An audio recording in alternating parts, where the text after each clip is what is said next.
She's a fellow bookworm like Carol and I. She loves reading, and just it's not what you say to people; it's how you make them feel. So, can I just ask for a little bit of love, Pam? How does this make you feel? So. Oh, very nice. Thank you. Now, Pam has given up she's a very busy person, and she's given up her time completely for free. So please have a notepad ready. Ask as many questions as you can. And we are really, really, really lucky to have her because she was the winner of a book award. And we're just super lucky to have Pam here today. That's all I've got to say. Carol, have you got anything to say? I agree. Just reiterate that. So yeah, we had an interesting talk before, guys. So you're in for a treat. All right. Over to you. Thank you, Carol. Thank you, Gary. And hi, everyone. Really, really nice to meet you. My name's Pam, and I would love you to put on the chat any questions that you have as they come up, if you like. But what I'm going to do is talk to you for about half an hour about my journey, what I do, and a little bit of advice as you start off, and also an invitation at the end, and I'll put on the chat some links, an invitation at the end for you to get in touch with me via LinkedIn and ask me for any favors or advice or work experience or anything like that, because I think that what you're studying and what you're interested in is very similar to the kind of work that I do. So I'll get started. So I'm based in Portsmouth. This is my office in the Guildhall. I don't know if anyone's in Portsmouth or nearby. Let me know if you are. I'm lucky enough to be down the corridor from the Lord Mayor's office, but over the last 2 years, you can imagine that I've probably been one of the only people allowed into the building because it's a huge building. Nobody else was here, and I was able to do some of my work from my Paraffin office here in Portsmouth. My company is called Paraffin. We're 10 years old, and I'm also the author of 2 books, Supercharged Teams and the Workshop book. And I'll talk a little bit more about my background, but I wanted to say that it's a really, really important time for you right now, because I know there's so many different choices and so much information that you find, and the area of study and the area of business that you want to go into is expanding hugely. And I wanted to say well done, because, you know, these are jobs which I think have a heart in them rather than only a business.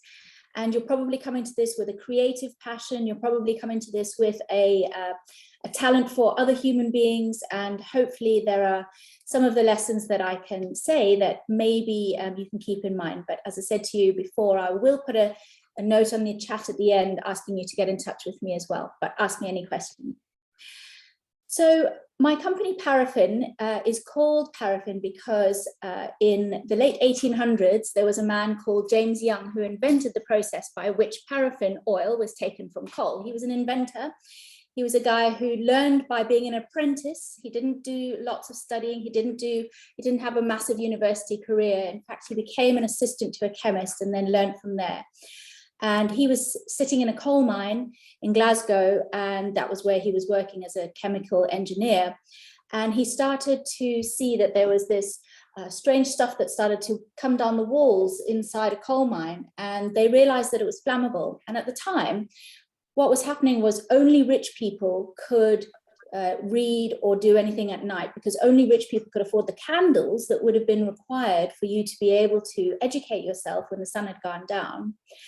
And any other kind of lighting was particularly dangerous. And he created paraffin, and paraffin throws light. So paraffin was a safe, affordable fuel for anybody to have in order to educate themselves and be sociable at nighttime. And Paraffin Young, which was his nickname, is my 4 times great grandfather.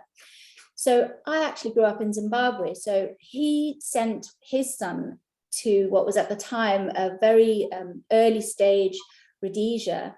They took some real wagons and went along a place that had no roads and found themselves a pitch and set up and became foresters and farmers in the local area, again in the late 1800s. So I'm 3rd generation Zimbabwean, but I moved over to the UK in about 20 years ago. And so I'll tell you a little bit about that journey, because now that my company's 10 years old, we've got 40 people. We've always worked remotely. We work all around the world. So anyone who's based anywhere, so long as they've got a talent for our kind of work, works remotely and flexibly and globally together. We are award winning. So we won the Queen's Award for Enterprise last year, which was an award for outstanding international growth. And we work with some of the biggest companies in the world in global teams. So Unilever, Diageo, GSK. We're also an accredited women-owned company. And that becomes more and more important because, as you will already know, people are looking for diverse people to work with them. They're looking for different kinds of people, people with different backgrounds, different neurodiversities. All of these differences bring strengths to companies. And I've also done quite a lot of community work. So because my work is all about workshops, helping people to be collectively intelligent, helping people to be the best that they can be in teams at work, it means that we can apply that to our local issues. So I do lots of community work in Portsmouth, for example, creating the city vision for 2040. What does our city want to be in the future? And that involved bringing together the university, bringing together health and hospitals, local government, residents groups, communities, charities, and even the Navy, to decide what we want for our city. And so as a result of that work, we've developed a methodology called Project Bridge, which is all about bringing together people who don't necessarily agree with each other, but can work towards a common vision and a goal that everyone does agree with, and then they work out how to do it best. I have a husband and one daughter, and I have a greenhouse full of cactuses and succulents. Those are my hobby when I'm not at work. And at the moment, I'm also studying a part-time master's degree in creative writing, because I'm also going to try and become a crime writer. So let me start with what I studied, and maybe this can relate to where you are in your journey, but please do ask me any questions if there's anything that you want to hear more about. So what I did was I studied what I loved, and I always did that. So I really loved art, I loved history, I loved English. I've never been very good at sciences or maths, and that, you know, I would have liked to become better at that. Although I've had to use quite a lot of maths recently in my business. What I did was I went on an exchange trip to Midland, Michigan in the States when I was 18. So I went to live in Midland, Michigan when I was 18 as a Zimbabwean exchange student, telling people about Zimbabwe. And it's fantastic to take those kinds of opportunities, because I learned so much about how people, even if they all speak English, are from completely different backgrounds and have different value systems. And that was a real eye-opener for me. And some of those people that I was in touch with over 25 years ago are still my family today, and some of their grandchildren come out and visit me. And that's one of the lessons that I wanted to point out, I think, especially at the stage that you are in your professional journey, is relationships, no matter how personal, no matter how small, no matter how important people are in this greater scheme of things, relationships and your reputation as a person is absolutely the key measure of success, I think, for business. Not just in terms of how you feel about your work, like having positive relationships with people, having good, trusted colleagues and friends, not just about how you feel, but also how people remember you. Because now in my job, which is, you know, I worked in the corporate world first, and then I've been working independently for over 10 years. In my job, people that I've known 10 years ago or even 15 years ago are now my customers, are my clients, are people who give me favors. And so it doesn't matter if they were once a receptionist, it doesn't matter if they were once an assistant. How you treat people and those bonds and connections and relationships that you make are super, super important. Your reputation is everything.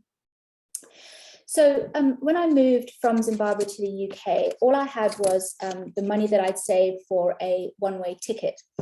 And I arrived in London, and as many of you, I'm sure, are aware, it's very expensive to live in London, and you can't necessarily even afford the deposit for a rental flat, you know, in a shared house.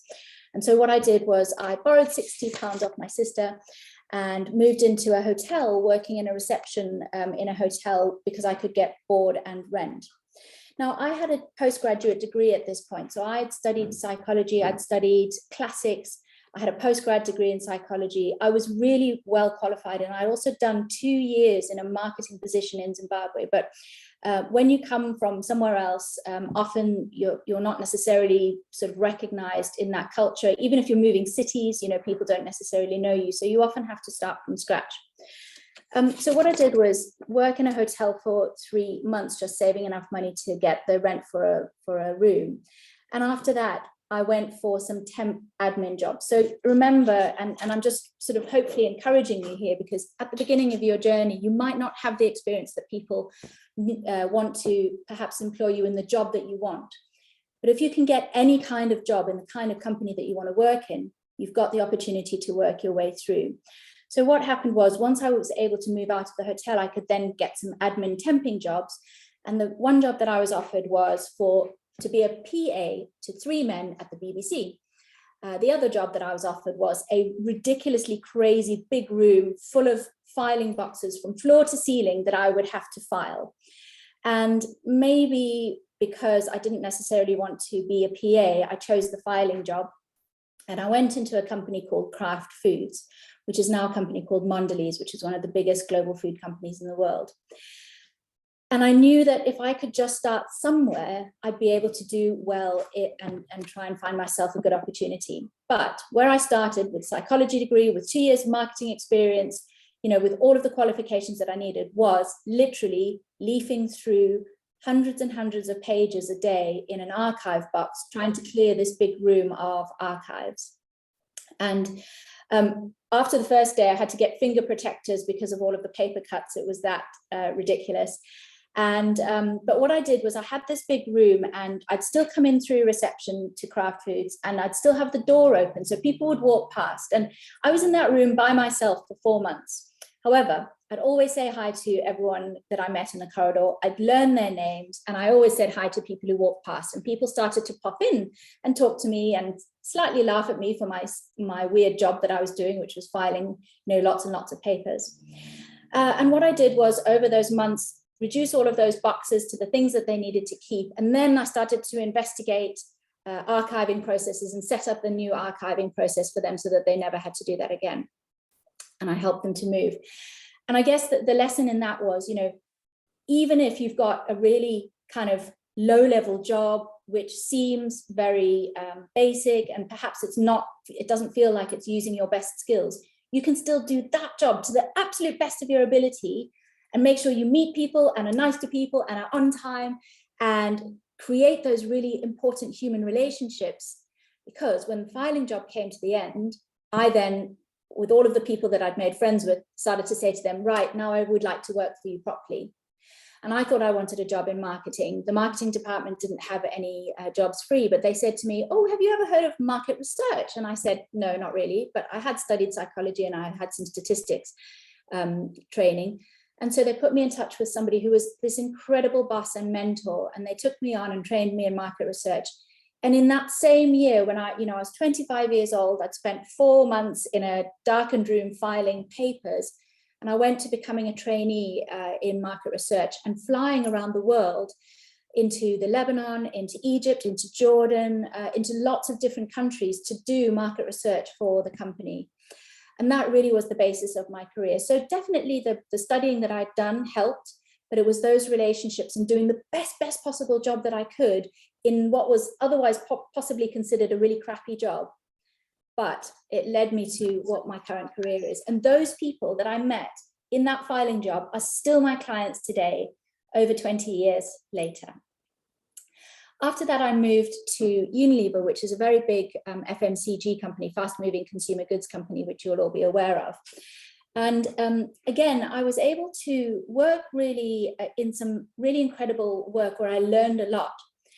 But the work itself wasn't glamorous. And this is possibly another lesson that I would like to say to you. You don't have to work on a cool brand or in a cool company or on a glamorous work. I mean, most of my jobs in Unilever were studying laundry habits, which maybe doesn't sound too bad, but when you're studying the different kinds of stains that you might find on clothes, you can imagine that it became sometimes a little bit more detailed than anyone needed to know about anything to do with stains on clothes or ironing your clothes or anything like that. But even though the company and the subject matter wasn't particularly glamorous, again, I got to travel all around the world, understanding consumers in different places. And even if you are specializing in stains on laundry, you're still uncovering a really interesting aspect of human beings' lives. You know, we learn so much about women's role in the home. We learn so much about social judgments and how people place themselves in society. We learn so much about different cultures, where people in India are still hand washing their clothes and other people, you know, have washing machines. So,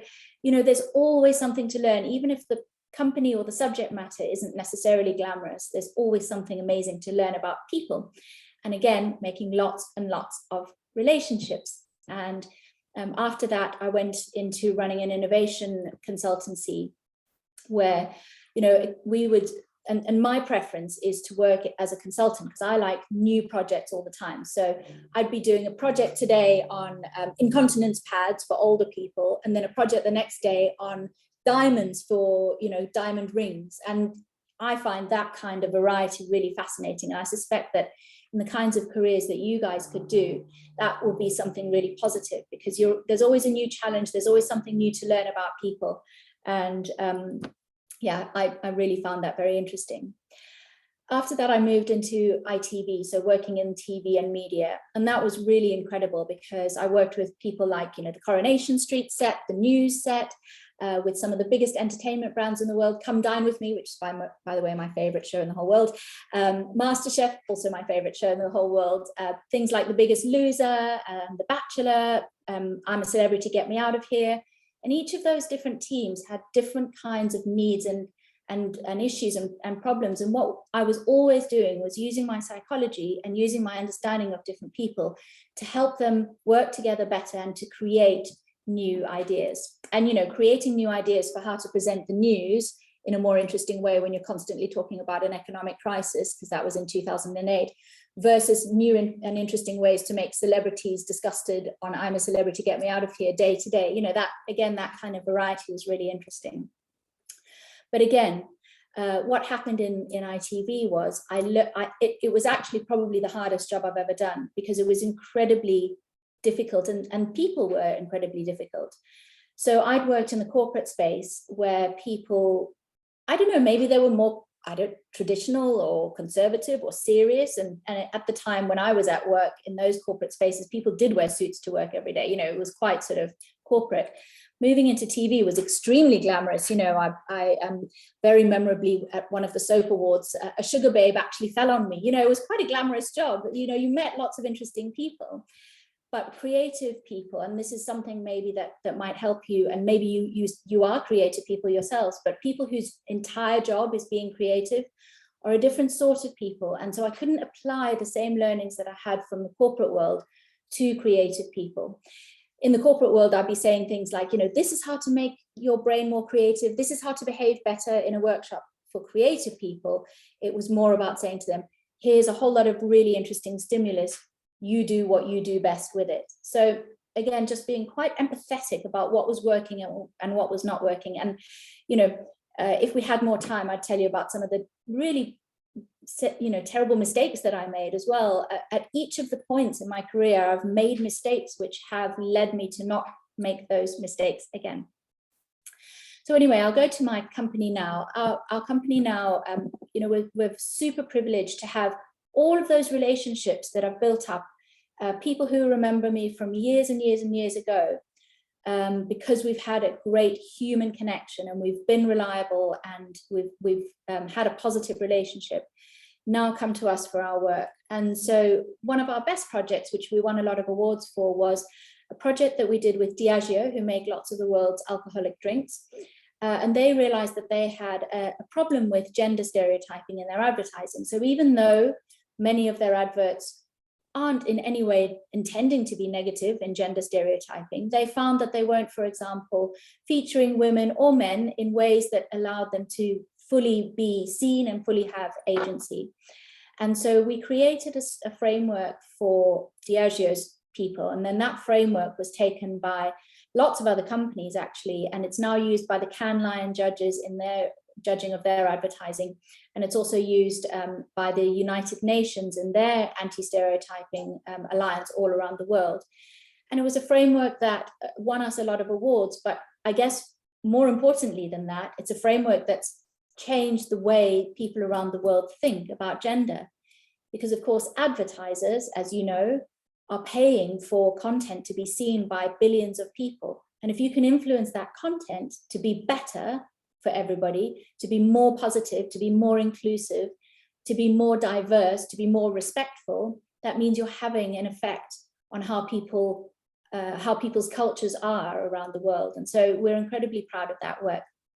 And all of the work that we do is all about empowering people. So I wanted to really just end with a couple of specific things that I wanted to maybe give you some advice on, but I'd love to take any challenges or questions as well. As you've heard me saying already, one of the lessons that I have learned is to, work hard. And I don't mean work hard like put your head down, don't look up, kill yourself at work. I definitely don't mean that. But I mean, work well, like in any job you do. It doesn't matter if it's a filing job. It doesn't matter if you're making coffee for people. In any job you do it beautifully, like do it so well that they know your name because they think, oh, that's brilliant. I want them to do it. Not that other person who like leaves the tea bag in for too long or never remembers my order or doesn't wash the cups properly. Doesn't matter what the work is, because that's you not just putting pride into any job you do, but that's you also learning what makes people happy. And so the second lesson that I've always held to be extremely important and has definitely paid back so many times is be nice to people. And, I think you all probably agree with me on this. There's no point in being a brilliant jerk. There's no point in being an ego who treats people badly. Not only is it not the right thing to do, but it's actually not the way to succeed in today's world, because the way that we succeed, even when we are all digital, even when we're all online, even when we're all remotely, is through human connection and relationships. One of the other things that I've always tried to be aware of is respectful of people's time. And that means being on time.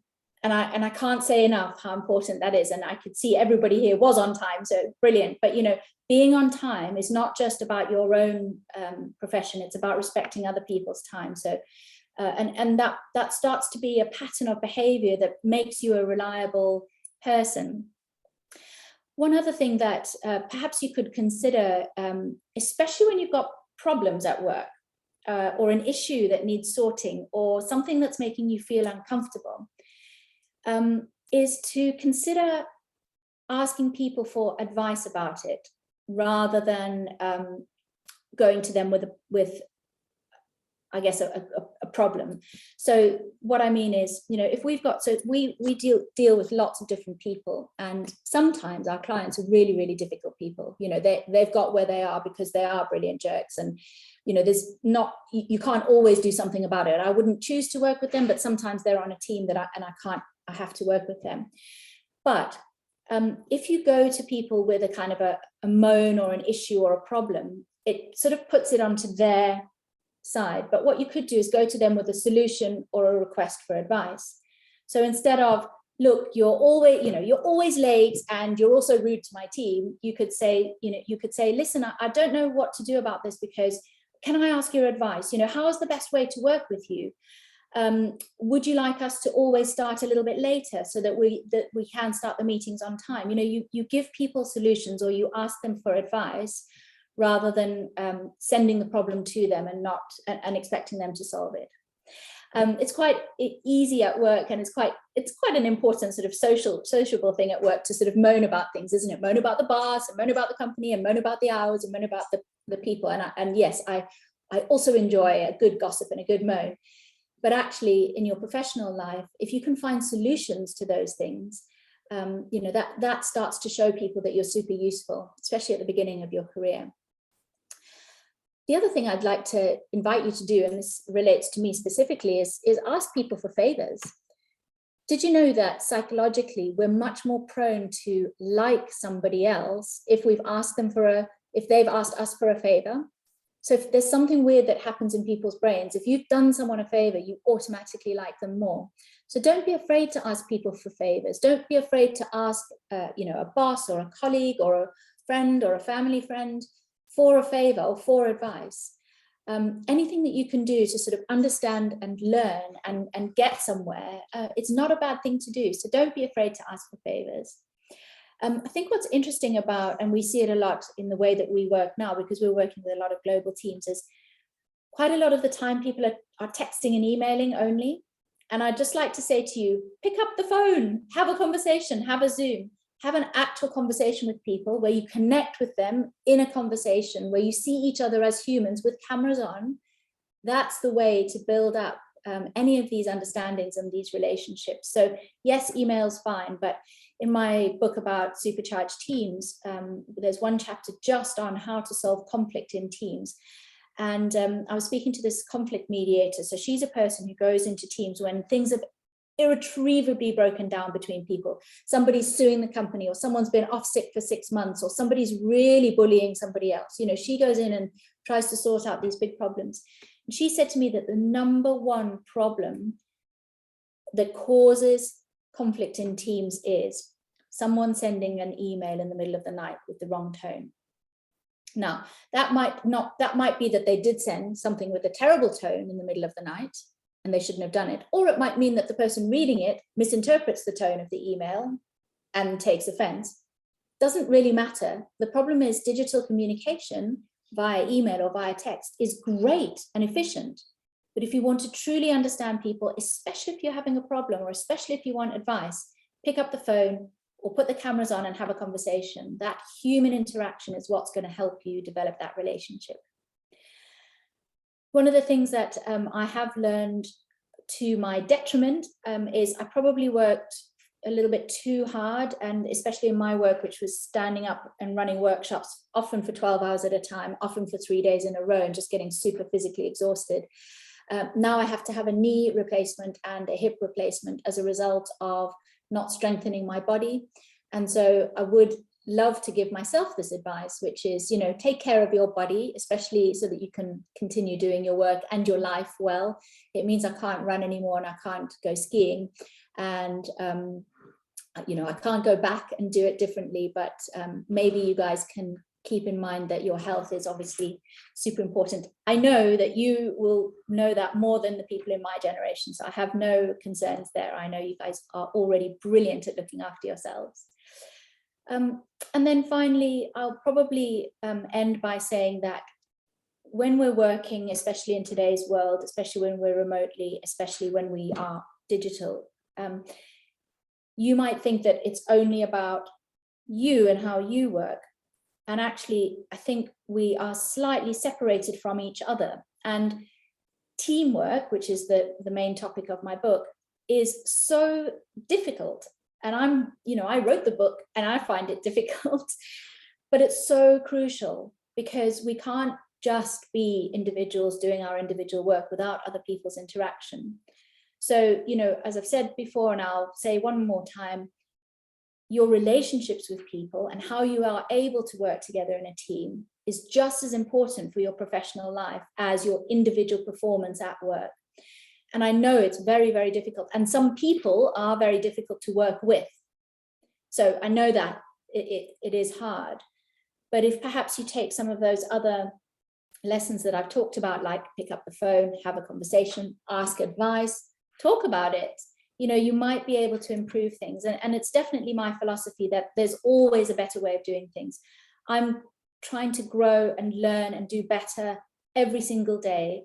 You know, nothing stays the same, and your learning and your evolution, obviously you're in the midst of it now and it will continue all of your life. So part of learning how to do really well at work is learning about people and individuals and what they like and want and how best to work with them, but also learning how to solve problems, because you are going to face people who, you know, treat you badly at work, who are bullies. I've been bullied a couple of times at work and it was very traumatic. You will face these things, but, you know, if you consider that it's is something to be tackled in a positive way and it's something to be learned from, and you can always ask people for help. You can always ask people for advice. So don't suffer in silence. Ask people, ask them how they can improve how you work, ask them how they can support how you work. So if you remember that we're human beings before we're human doings, remember to be a good human at work and connect with the other humans. And then that means that you'll enjoy your work better. You'll make some amazing friends, as I have at work, but also the good work that you do will follow, and you'll achieve your professional and your personal aims through all of that. So I'll stop talking there in case there's any questions, and I'll put some links in the chat.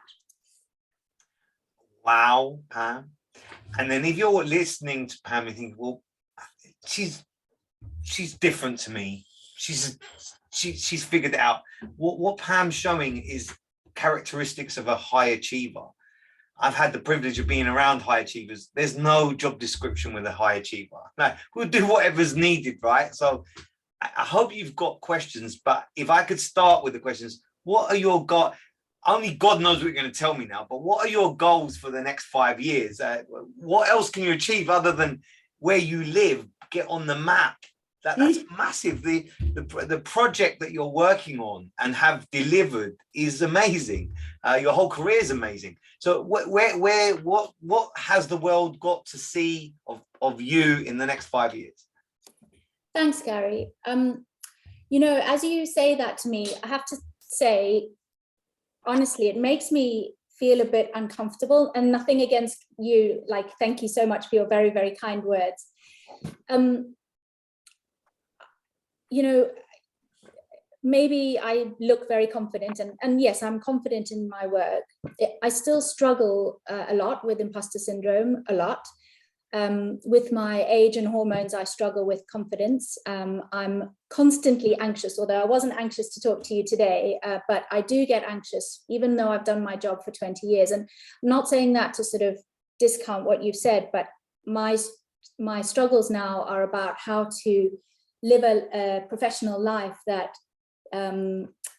makes me feel comfortable and good. And so one of the things I'm doing at the moment is doing the creative writing master's course, because that is giving me something creative to do that's not all work, because I've worked so much, but it's funnily enough given me so much energy back into my work. So, you know, maybe that's one thing to say is, you know, finding that balance between something that's not work, but that feeds your energy so that you can work really well. And obviously my family are important for that as well. But thank you for your kind words, Gary. Professionally, what I'll be trying to do. I mean it, and I didn't mean to make you feel uncomfortable. No. You are being purposeful for yourself for the next 5 years, and that's just as important as anything else. Carol, do you have any questions? And we'll open it out to the room. Please put your hand up. We're so lucky to be connected with Pam today. Honestly, we brought you some amazing speakers, but she's been very authentic and honest with you all. Carol, over to you. Yeah, I just echo what Gary said and ask the room, have you got any questions for Pam? Because I think sometimes when you're starting out on your career, you look at people who are 10, 20, 30 years ahead and think, well, they've got it all right for them, they've got it all sussed, you know. We so haven't. We just the danger is the surface.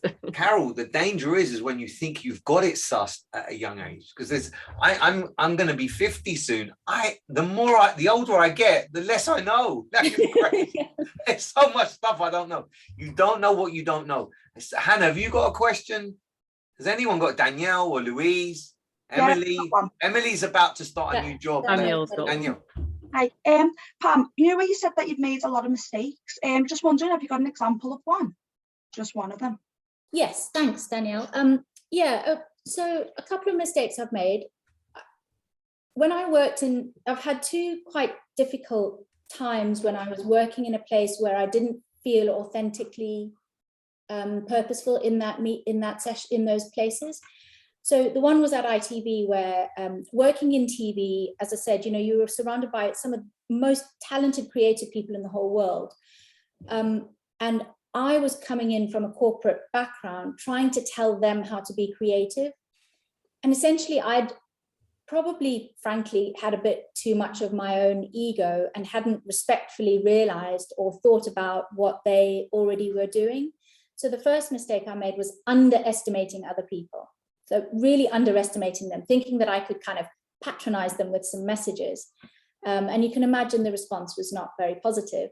And I learned so much from that, because I learned that different people need different approaches. And so you can't just do something that's really worked somewhere and do it somewhere else. You have to constantly be listening and sort of empathetic to what people want. And really listen to their language they use, really look at who else they respect.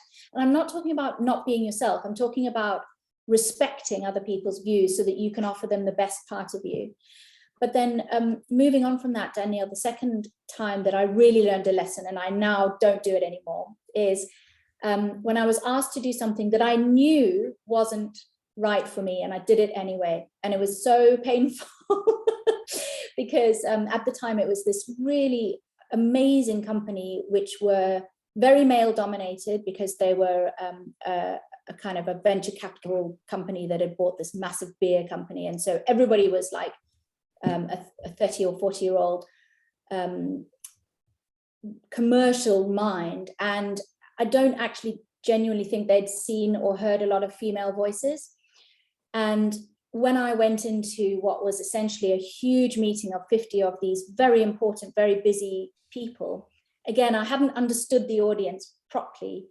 And maybe nowadays I probably would say no to that, because I'd find out a little bit more about them and say, do you know what, no matter how many times I talk to you about the importance of understanding, let's say, your consumers or respecting your female consumers, they might not ever hear that lesson. And so quite early on now, I think, are they going to take something from this? Because if they're not, let's not do it. It's not good for you, it's not good for them. And maybe, I definitely did it because it was a big project and there was money in it.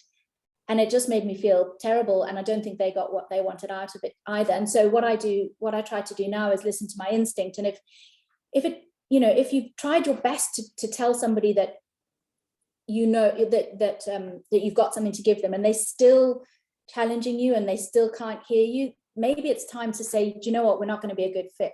So that was one of the lessons that I've learned. Yes, very true. Alina's got her hand up. Hello, Alina. Hi. Hi, Alina. Hello. I'm sorry. Just elaborating on what you just said.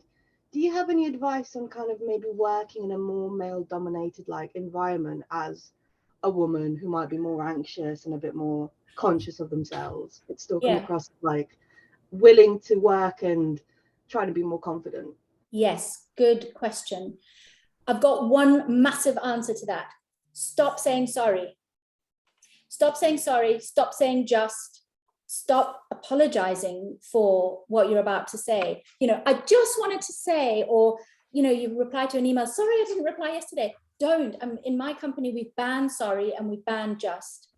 Because what you're doing is you're over apologizing for something that the other person didn't even notice, and you're putting yourself down. And so you've really got to be careful with your language. And the other thing to do is to, make sure you do speak in every meeting. And I don't mean to say nothing. I mean, if you've got an opinion, say it, but you do need to sometimes ask people, and this is not just in male-dominated places, but in certain types of places, you might have to say to someone, do you mind if I finish my point? Do you mind if I finish my point? Now, when I had the situation where I was bullied at work, it was a woman, but what I didn't do early enough was I didn't say, I feel uncomfortable. What's going on here? Something's not right. What I did was think, I'll just say nothing because maybe it'll get better. And so what I would say, Alini, is, if you're feeling something's not right, early on, either ask that person, not in front of everyone, but ask that person, say, is everything okay between us? I feel, and you don't have to say you are, you say, I feel like I'm frustrating you. Is it, it felt like this, and this. And actually on my website, there's some, and in my book, there's some examples of how to actually start these conversations. But, intervene early with a small issue instead of waiting, hoping that the issue will get better and then having to have a traumatic issue in 6 months' time. So, I mean, essentially, in the most positive way, stand up for yourself early, and never say sorry and never say just. I'm going to tune in as a man, as an old, I think that's a brilliant advice, especially deal with it, nip it in the bud quite quickly. So these are most men are sexist unknowingly, right? So we don't realize we're being sexist. So watch out for these words. So a man is described as passionate, but a woman is described as emotional. This is wrong, right? If you start hearing words as A woman is described as difficult, but a man's described as maverick. A woman is described as aggressive, where a man is described as assertive. When you start hearing these words, nip it in the pub privately. So like somebody interrupting you too many times is not, it's disrespectful. So after the meeting, say, do you mind if I have a word? Take them to one side, send them an email, make it official and say, you interrupted me a lot and I didn't appreciate Yeah, I it. don't know if you were aware of it. Yeah. And they'll say, oh, I'm so sorry, I didn't realize. And there we go, it's done. If you allow it to continue, it will just continue forever. So I'm going to stick up for men for a little bit. A lot of men are quite happy to adjust their behavior. It's when the behavior doesn't adjust that it can be challenging. And either you don't want to be in a situation where I have to leave because I just hate it here. So HR departments are there. I'm going to throw my 2 penny with Please do, Carol. I went to work in a very male-dominated environment in the 90s. I went to work for a company called Computer Futures, which was an IT recruitment company. There were no women. There was only me. Okay. Oh, dear. They didn't know what to make of me because they were all between 19 and 25. And they all drove sports cars, and they walked around with their shirt open, their jacket open, so you could see it was an Armani suit, and it was just it was all about the show, and I wasn't about that at all. So I probably should never have gone to work there, but I went there purposefully because I wanted to learn how to run a recruitment agency, which is what I later did. And the guy I was supposed to be working with was very threatened by me, extremely, because I'd been a manager at Yellow Pages. He was very threatened by me, and he would keep everything close to his chest. He wouldn't share information. He tried to undermine me. It could have been a really horrible situation. But 5 years later, no, 4 years later, when he left the company, and he was the cousin of the owner of the company, and he ended up leaving, not me. I ended up regional manager. But when he left, he asked me to go with him and start a company with him, and I did that because I became his best friend. Yeah, that's how I handled that situation.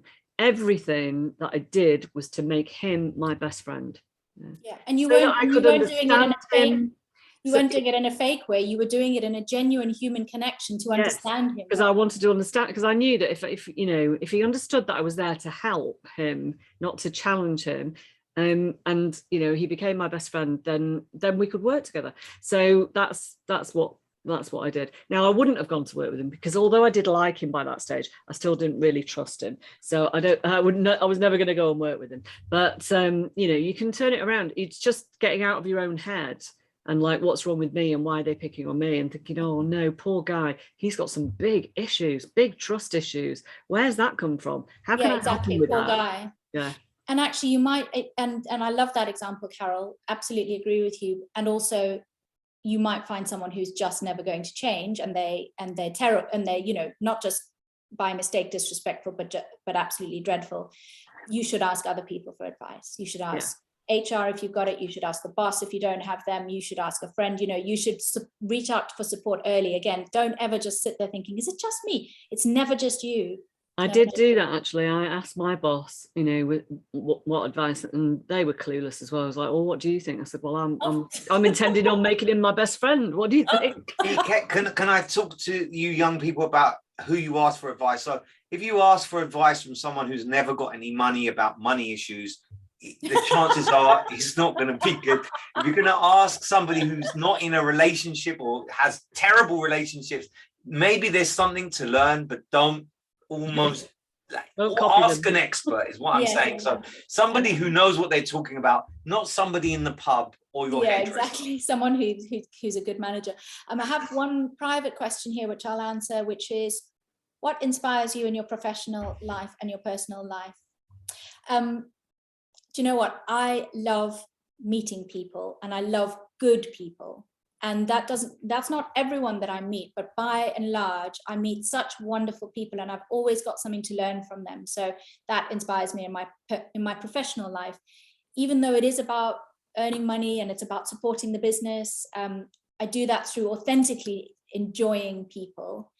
And in my personal life, yes, well, just my family, you know, I have quite a simple personal life. It's hard when you do, yes, you know, someone said that you have, you know, 4 choices. You've got your health, you've got your work, you've got your family, and you've got your friends, and you can't do all 4. You've got to drop one. And so what I've done in the last kind of 5 years is I've prioritized my health because of the reasons previously mentioned. I've prioritized my family, and I've continued to prioritize my work. So I actually don't have lots of friends, but maybe that's a life stage thing as well. I've got a lot of friends at work. I just don't have a lot of friends who I have time to see outside of work. So Stuff needs to get Now, sacrificed. Pam, do you mind? We celebrate together and we cry together here. When you're part of a Kickstarter scheme, you have lifelong membership, so you can always pull on us. Now, Emily H down there, she has a month to go before the end of her Kickstarter's finished, and she's been very wise and started looking at different jobs out there. She has an interview on Tuesday. We're so excited about this. Oh, congratulations. And I said, I've given her some advice. I said, look, go and scope the place out and see how people are dressed. Look at the culture. This could be a good idea. Have you got some tips for Emily for her interview? And then when she wins it, let me put that out in the universe. When she wins it, how she integrates into the team.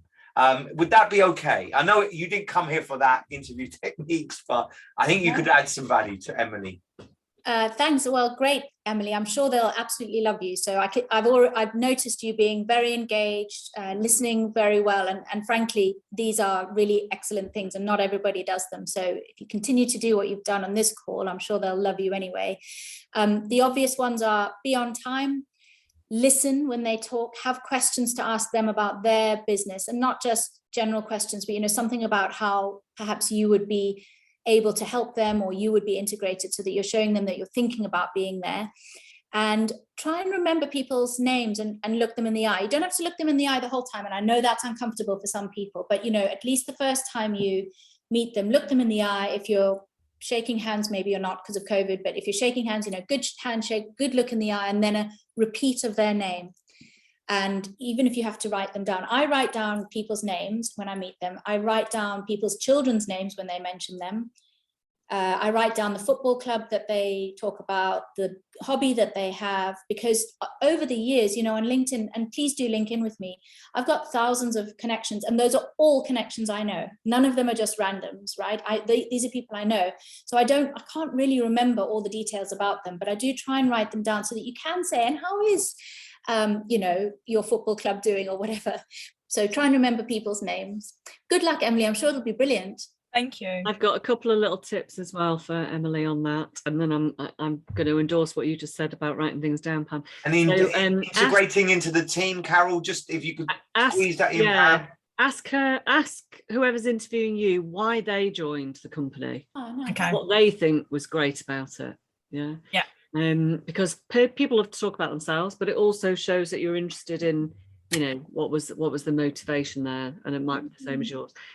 So that's one thing. Never ask about holiday pay, sickness pay, salary. Don't ask any of those things to the interviewer. They don't want to see that you're, you know, only interested in how much you get paid for doing this job. They want to see that you're genuinely interested in the job itself. You can ask the HR department later about things like that, but don't ask in an interview situation. Okay. I say that as a recruiter with 20 years experience. So, and then when you join the team, just, you know, be interested in them, you know, and remember to smile in the interview as well, because sometimes when you're nervous, you forget to smile. So Yeah. remember to smile. People can't resist. If people are smiling in the interview, it creates empathy and bonding. So do that. Integrating into team, just ask people about themselves. Same sort of thing. How long have you been here? Why did you join? What do you like about it? You know, how can I best help you in your job, rather than as the new person, how can you help me? You know, how can I help you? You know, so just be helpful. And then talking about writing things down, my husband and I, BC, before children, used to go out to an expensive restaurant once a month, different one every month, you know. So we went to this French restaurant, it was lovely. We didn't go again for a year, when we turned up that night, the head waiter came up and he was like, Carol, Pierre, how are you? How's Yellow Pages going? And how did that big meeting that you had down in Southampton go, Carol? I was like, oh my God, I'm impressed. When we left, he'd written everything down that we talked about that night. That's passion. That's caring about your job. Lovely. That's mine. Thank you. 2 pennies worth. Good luck. So it's nearly 12 o'clock. We are coming in to land the plane. So we always just remind you that on a Friday that you send an update. It concerned me this week that we had a bosses call and one of your bosses said that they'd never had a report. The report it audits where they are from the week before and it shows that you're actually worth what value you're adding. So please give the report. Now, if you can do the report in any style you like, and it makes sense to have a template so you can just update it. But now and again, it's nice to mix things up and add an image or do something along that kind. Now, Pam is a boss. If she was to have hired a Kickstarter, you want to see some KPIs, you want to see what's happening, maybe even something personal. Say, oh, it was my cat's, something's happening, it was a cousin's birthday this week. And that is a very endearing thing to put in your report if you want. Pam, would you have any advice for these guys? They all send a report, meant to send a report to their bosses at the end of the week. Any advice there? I don't know, maybe some sort of an interesting structure so that you give them a bit of a surprise. So we're in our work, because people have so much information all the time, we always try and make it surprising or entertaining or provocative. So, why don't you say, best thing that happened to me this week, the worst thing that happened to me this week, one thing I'd love your advice on, and if you give them that, and then it starts to become really interesting when they get the report. They're like, oh, I wonder what happened this week, rather than just, I did this, I love that you just added a whole different level. Something I'd like to ask your advice on. Wow, that's a game changer. If you can put that in your report this week, I think that the boss will really like that. Being understood as a human being is one of the most, it empowers that person. When you feel misunderstood, you feel undervalued. You don't feel, it's a horrible thing. So just really try and build that relationship with your boss. I love that. That's a game changer. That's really good. So look, I think we've got room for one more burning question if you have it. Are we good? Pam was that good. Please stay in touch. She said, Pam said that you can connect with her on LinkedIn. Payment to Pam is obviously put some positive energy into the universe, but also if you do connect with Pam, write her a nice review. Maybe you could send her your CV if it sounds like the kind of job that you'd like to work with. You never know. She seems like a very cool boss. Well, I would love to hear from you if you want, with advice, with your CV, with anything. And have a look. I've given you all of the links. I've given you a little thing on gender as well. But I'd love to hear from you. So, and good luck. Did you enjoy today, Pam? I hope I did actually. It was really good because, as I said to you, I often now get quite nervous about some of the talks that I'm doing. Maybe that's because sometimes I'm talking to 5,000 people, so it is a little bit nerve-wracking. But I was really looking forward to today, and I'm delighted to meet you. It's a real privilege. Thank you. Thank you, Pam. Thanks, everybody. Lovely we'll see you Monday. And by the way, when you come to the end of your Kickstarter, if you need some help with getting your next job, do get in touch. We're going to be talking about that on a weekly basis on one of the 11 o'clock calls. And you don't have to leave the group. We're here for as long as you need our support. So we'll see you Monday. Have a good weekend. Bye, guys. Nice to meet you.